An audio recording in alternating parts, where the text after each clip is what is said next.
Oh, hello everyone! I hope you've all been having a wonderful day. I know I have. Um, I see we're only 10, so I'll wait a few minutes more before we start.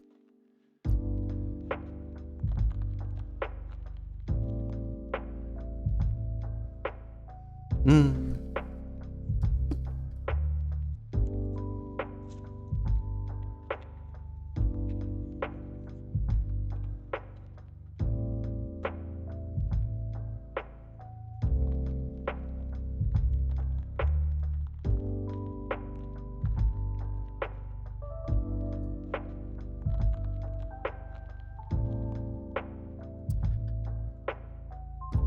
Alright, so today I was thinking, we will start out with 5 minutes of superimposed lines, and go on to 5 minutes of ghosted planes, and then the 5 minutes of the lesson or exercise from yesterday. And we'll hop into the new one today afterwards. So the 15 minutes of warm-up that Comfy said we had to have.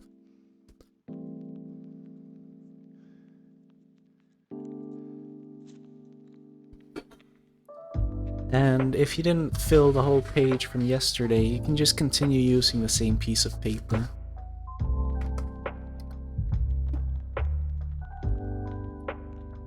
I'll set a timer for 5 minutes. Then we're doing superimposed lines.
That was 5 minutes of superimposed lines. We'll hop over to the ghosted plains now. I have my sheet from yesterday that I did not complete during the warm-up, so we can just continue on that one.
That was 5 minutes of Ghosted Plains, so we will hop over to 5 minutes of the Table of Ellipses from yesterday. And I suppose you can set up the whole page now, and then you can just continue using the same sheet tomorrow and the next day, or you can just make a couple of boxes for now.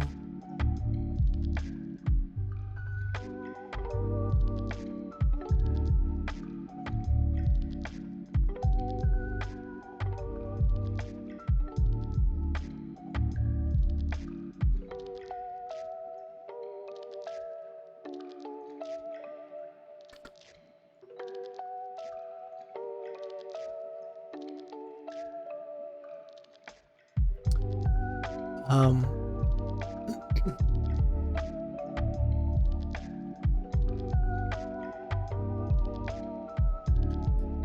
Remember to look at where your pen is going rather than the pen itself, if you're not.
And that is warm up.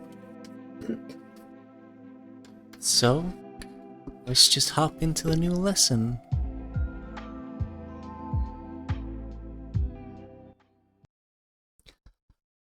Today we will be learning the ellipses in planes exercise, which looks like an extension of the already ghosting sphere. Are we just putting circles inside boxes? Well, it might be easy, but there's probably some mental gymnastics you need to practice as well. It's not just drawing a circle in a box, it's also adopting the correct mindset that they teach in the video and text as well. So let's go.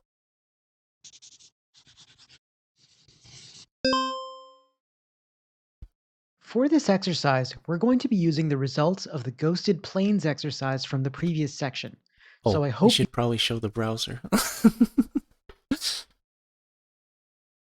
ghosted planes exercise from the previous section. So I hope you kept those pages. If you didn't, you'll just need to redo them before moving on to this exercise. What this exercise asks of you on paper is pretty simple and straightforward, but you will find that it's a fair bit more challenging than it looks. The goal here is to draw ellipses inside of planes such that the ellipses are confidently drawn and evenly shaped, maintaining an elliptical shape without distortion, and that the ellipses touch all four sides of their plane. As always, the confidence and evenness of our ellipse depends entirely on how we choose to approach drawing it. If we choose to set aside accuracy and focus only on this first priority of achieving an even shape, then we can do that. It's simply a matter of choosing to ignore the bounds of the plane and choosing to execute it with our whole arm without any hesitation. Of course, many of you will find it very difficult to ignore the plane because it's right there staring you in the face, demanding that you avoid overshooting or undershooting its bounds. As a result, lots of students end up making their ellipses really stiff and deformed, forcing them to touch the side edges at all costs. As discussed before, and we'll no doubt discuss this again in the future, this is an incorrect order of priorities. If your ellipse isn't evenly shaped, then you shouldn't even be worrying about accuracy. Get the first priority, confidence and fluidity of your mark, down, then worry about accuracy. Now, there are, as always, some things that will help us achieve these goals, and we've introduced them already. Firstly, we want to be drawing through our ellipses, going around the shape 2 full times before lifting our pen. As mentioned in the tables of ellipses exercise, this is something we're going to be doing for every ellipse we draw freehand throughout the entirety of this course. Notice the speed of his hand. Secondly, using the ghosting method will help us improve our control and accuracy without sacrificing the confidence of the execution. And thirdly, as always, we're drawing with our whole arm from the shoulder to promote a nice smooth flow to the stroke, even for smaller ellipses. As with all of the exercises, don't expect mastery.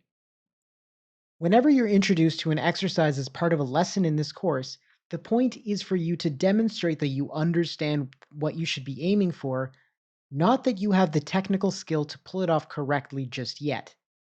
What you're making here is a body of work that represents what you can currently do when you put your all into it.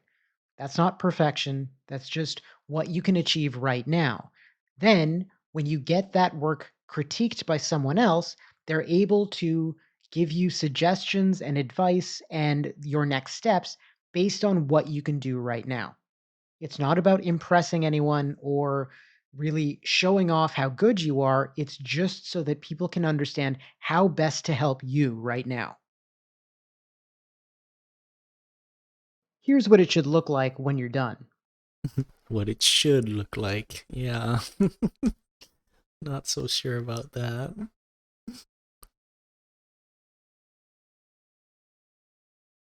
Alright.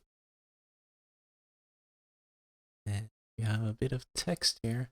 Now, last time Victor used copyrighted music So I don't really feel like trusting him, honestly. I'm gonna try and see what Skilla has to offer.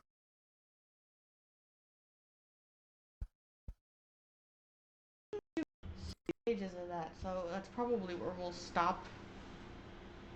Just because that's easier to edit, and I have to go to the grocery store later. So, I accept your cookie notice. That so really straightforward, though not as easy as it looks. Remember those planes you drew? Alright, well, if you're watching from the recording, you'll just have to find the video yourself. Exercise 5. If he's using more copyrighted music. Ellipses in planes. This one's really straightforward, though not as easy as it looks. Remember those planes you drew as part of the lines section of this lesson? Find those pages. Hopefully you didn't toss them out, or burn them, or use them as nest material for your pet bird, because we're gonna need them. So you've got your plane, or as the case probably would be, a page full of them. But here we're going to focus on just the one. It's kind of an awkward shape to work with. This one's not too bad, but they can definitely get a bit crazy on account of being arbitrary quadrilaterals. Put an ellipse in there, that's all. It may look simple, but there are some pitfalls to watch out for. Don't worry about anything aside from getting the ellipse to be smooth and evenly shaped, and having it touch all four edges of the plane as snugly as you can manage. Of course, draw through your ellipses, as mentioned in the Tables of Ellipses exercise. Be sure to make use of the ghosting technique. This should of course be applied to every mark you put down, but it will especially help you here. Don't worry if you mess up, you'll have plenty of planes to practice with. Purpose of this exercise. There was a video now. Oh, it was in the next section.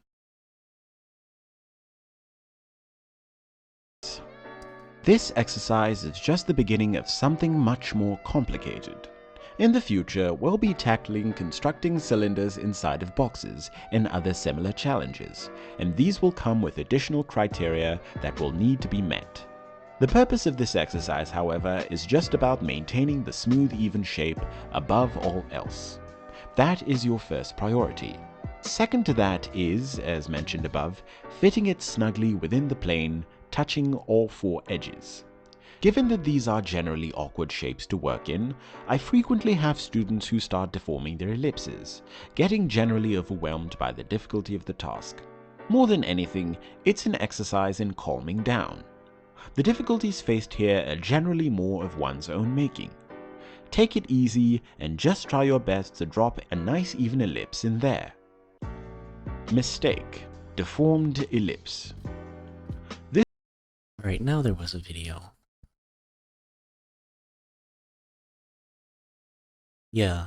This part isn't in the video.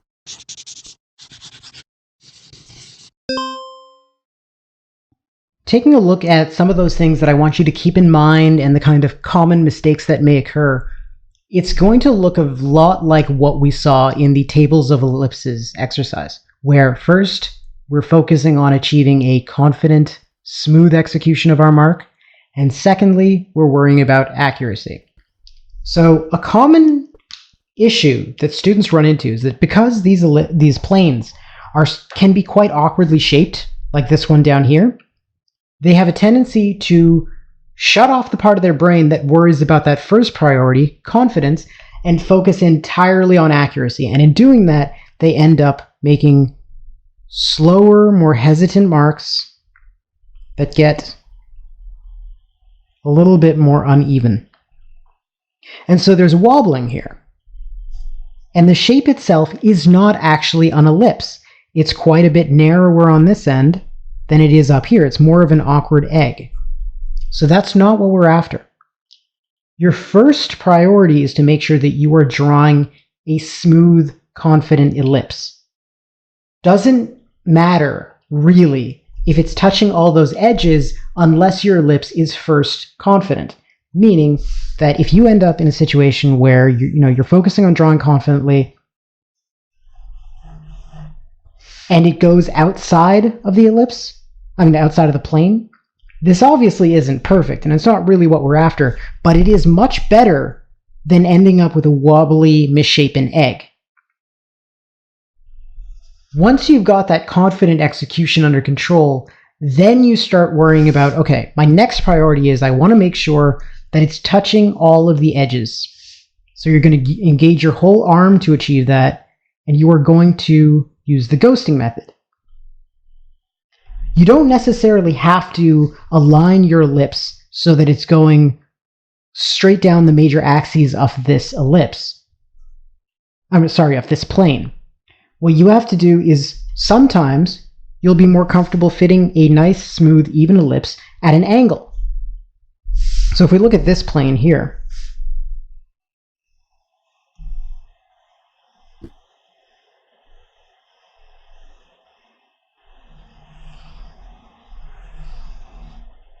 this isn't too bad. I'm touching this edge pretty nicely, falling a bit short in these two areas. And here there's a little bit of an overlap, or it's falling outside, but it's not a bad attempt. And the more that you practice these, the more these gaps will reduce, the overlaps will reduce, and you'll have them fitting in snugly. So let's try that again. First priority is always going to be a confident execution. To keep that nice, smooth elliptical shape, draw through your ellipses 2 full times. I don't want to see you, just trying to go around once and calling it done, and make sure that you're drawing from the shoulder.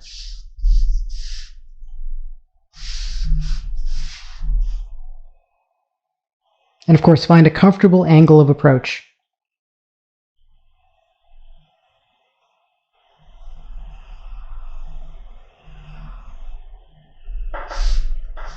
Once again, not bad. Here's pretty good. It got a little bit separated with drawing through the ellipse, but it's not terrible. Not terrible. This one could be better. And so this is how I want you to think about moving through this exercise. Confidence first.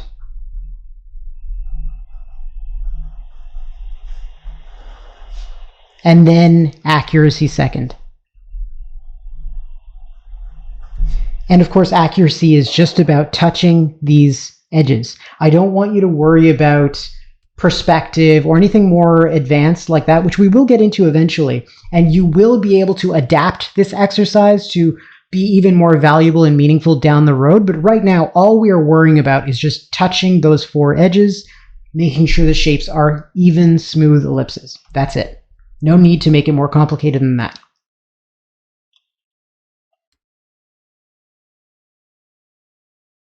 Alright, so yes, even if an egg would fit better in the square, you don't want to make eggs. We want to make uniform ovals.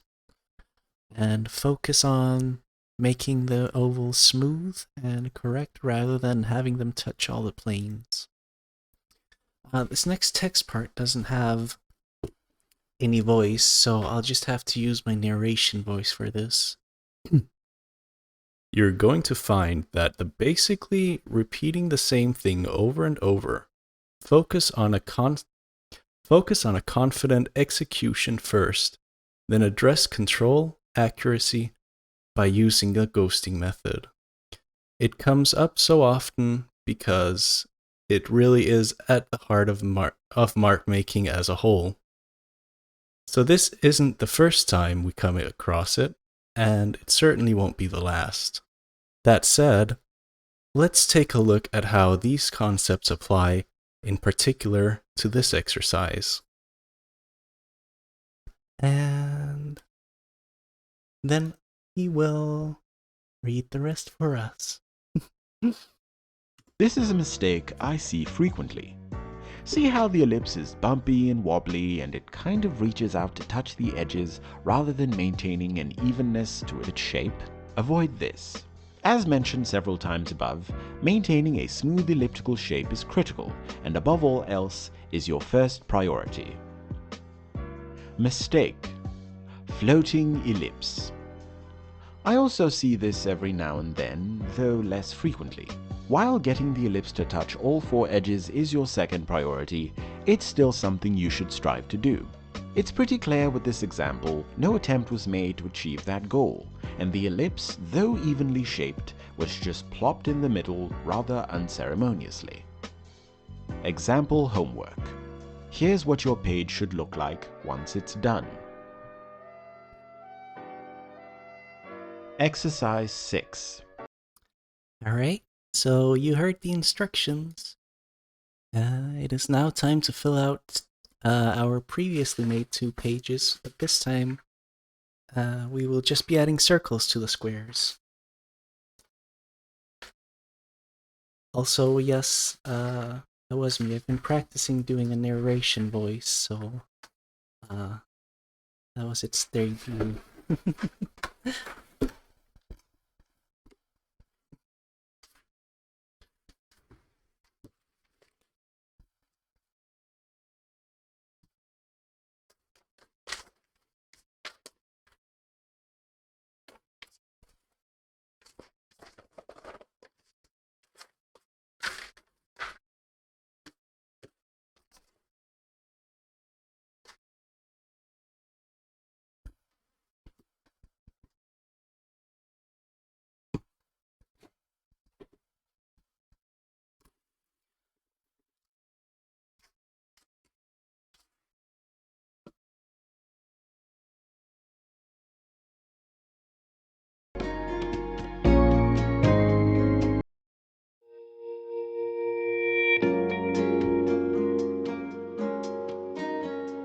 This song is requested by Luxoc. We'll be listening to it for the rest of the lesson.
Remember to take note of which sides you hit and which ones you overshoot or undershoot. I'll add a little X next to, or a check mark next to each one if I hit or miss. I noticed he did that in the video.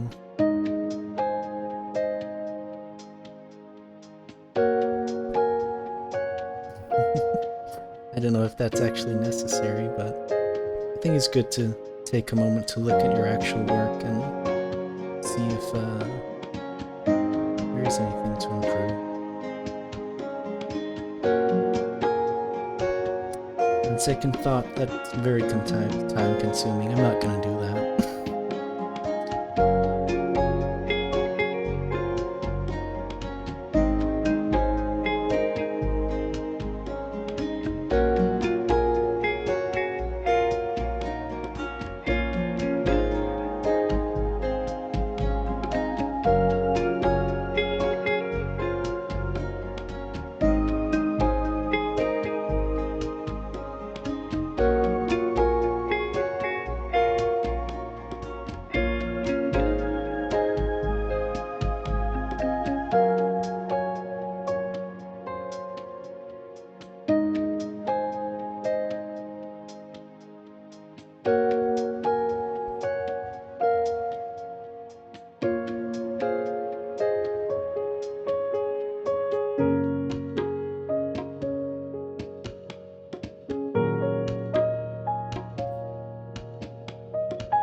Alright, I'm done with my circles.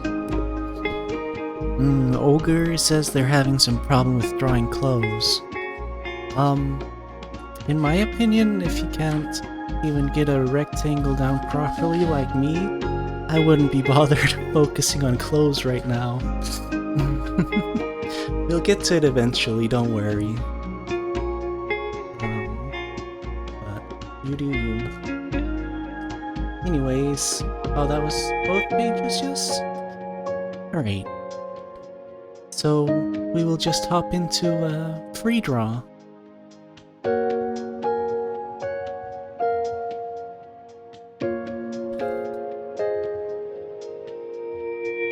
Nice and short lesson today. We can use those sometimes. I'll set a timer for 30 minutes. You can just draw whatever comes into your mind.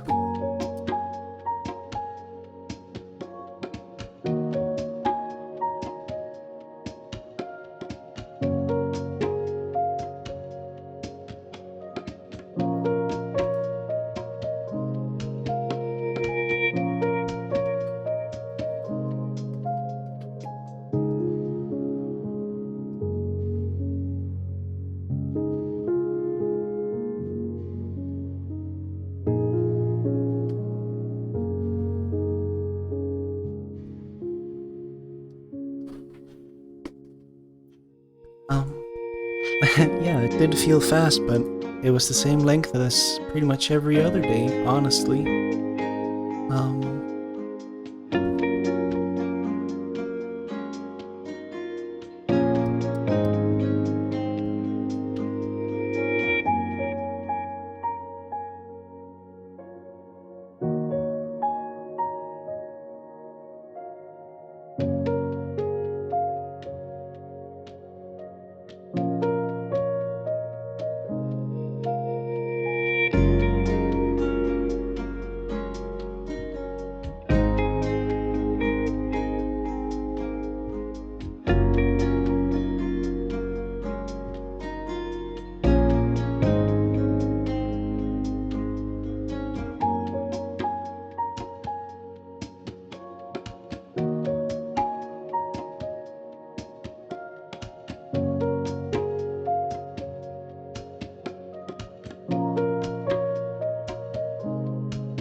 Remember not to do chicken scratches. We want long, confident lines from the shoulder.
ahead and upload your stuff.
Alrighty, let's see what everyone drew.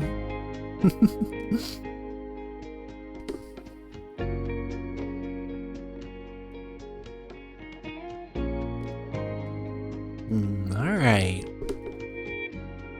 Well, some of these circles look kinda egg-shaped. Other than that, it looks really good.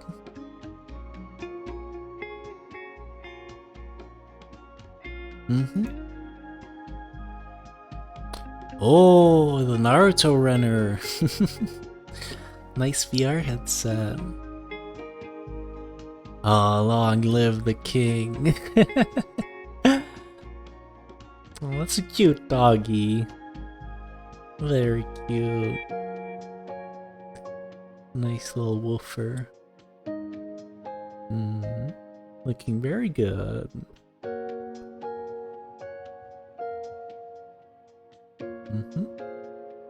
Oh, what? Luxo. That's cheating. This is looking way too good. That's beautiful. Ooh. The old shipperman having a smoke. That's a really nice smoke. Really nice pipe. I like the framing on this one. Looking out towards the falling sun. Very calming.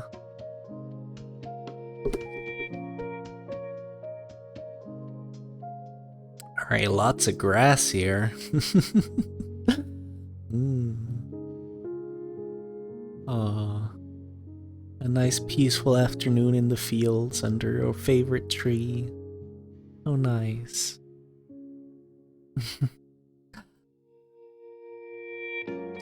And here we have a warthog that's angry at a couple of ducks.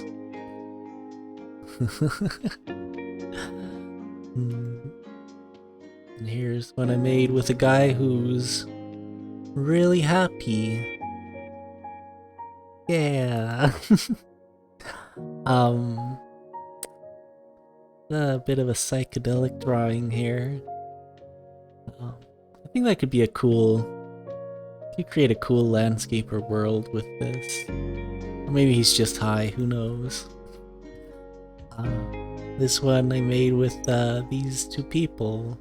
He's about to touch the flower and the other guy's like, no, no, stop. Don't touch. And lastly, we have a couple of people staring at a pool in the night. Those were mine. Then, ooh, nice framing, nice perspective. Oh, is her hand turning to stone? Oh no. I like the frog too. This is very well made. Really thematic. Oh, fighting off the bosses. Oh, that's cool.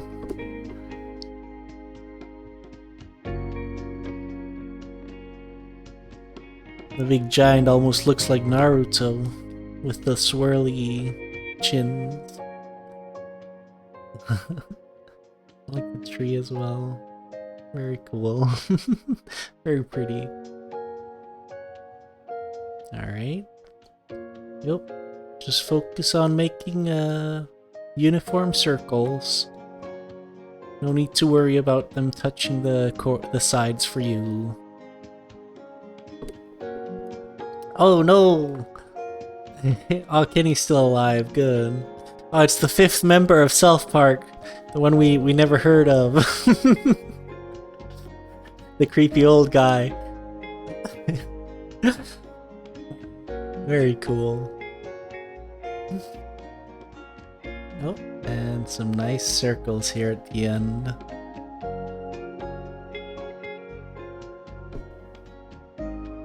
Yes, very good. Alright, well, that was today's lesson, everyone. Good job. I hope you continue to have a wonderful day. And I'll see you guys tomorrow. Bye-bye.